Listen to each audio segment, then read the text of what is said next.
Bakit busog na busog ang bad wolf? Because, alam nyo ho ba, ang sabi niya sa akin, Raymond, alam mo ba, na hindi totoo na nung sinakop tayo ng mga Spaniards, tsaka lang tayo nagkaroon ng civilization.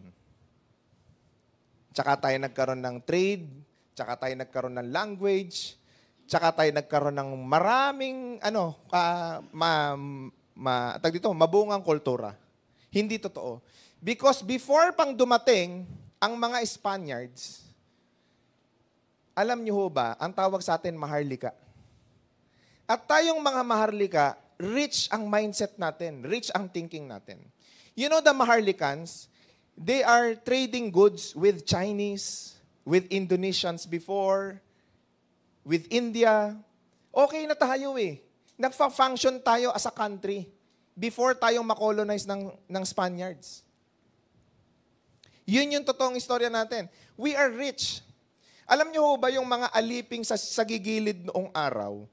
Pagka tinahi mo pala yung history, hindi talaga sila yung alipin na alipin. It's more like they are professional. Yun yung trabaho nila na mag-serve, na maglingkod, pero professional ang dating. Hindi dine-deprive, hindi tawag katulong.